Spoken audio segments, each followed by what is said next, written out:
Really appreciate you giving us a little time to talk together. You and I are old friends, go back, I mean, we've been friends a long time, let me put it that way. I'm going to stop saying we're old friends anymore, okay? We've been friends a long time, okay?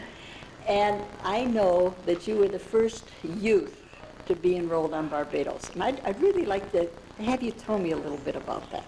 How did it happen? How did it feel?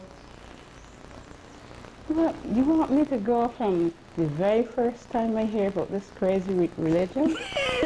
Well, we're only going to be doing 10 minutes, so I think you're going to have to chop it down a little, right? Okay.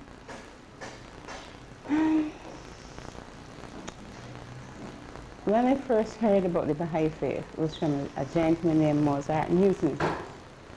Right? So he came to where he was working, and he had this hidden word, and he says, "There's none like it. The best. You'll never hear about it again. Nothing nobody would write could ever be like this." So he read the thing and he invited me up to this meeting. So I went. I didn't even know where he was going. No, that's true. Yeah.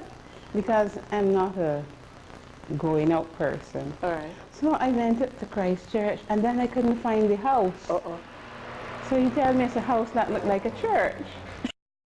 So I said, no, it must be a house. I didn't want that looked like a church. All right. So I went, and these people were in there sitting down. And Mozart said, "Yes, come. I invite you. Come in." Okay. So I went in, and they wasn't really doing anything. They was just reading. All right. You know, just talking. That's all. Okay. Did you feel comfortable when you went in the place? No. You were uncomfortable? No, because I knew none of them. All right. But you went anyhow? So I went. So after this thing finished, just talking. Yeah, all right. And then there was the Baha'i national drink, Kool-Aid. Oh yeah, exactly. The national drink is right. And then Carol Newsom, he lived in Black Rock, so he dropped me home.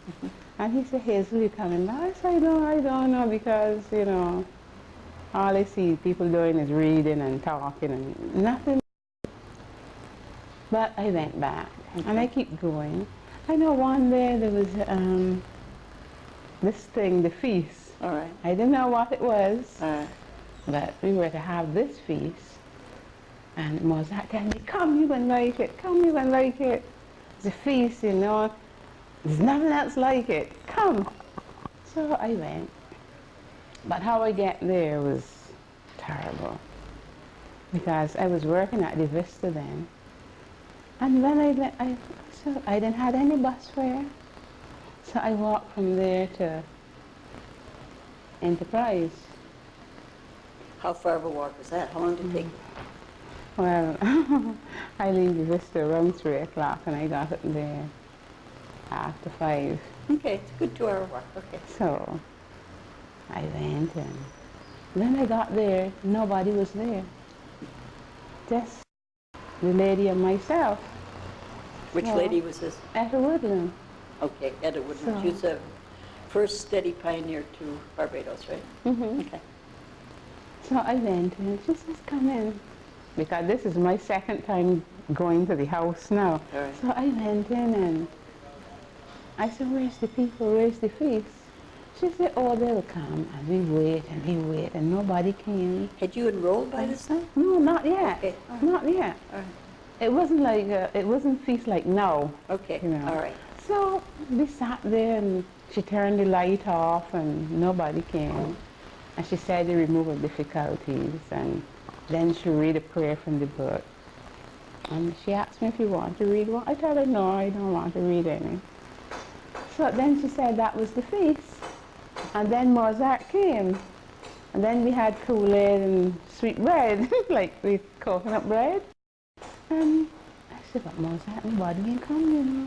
He said, "That ain't true. Etta's there, you there, and I here." All right. So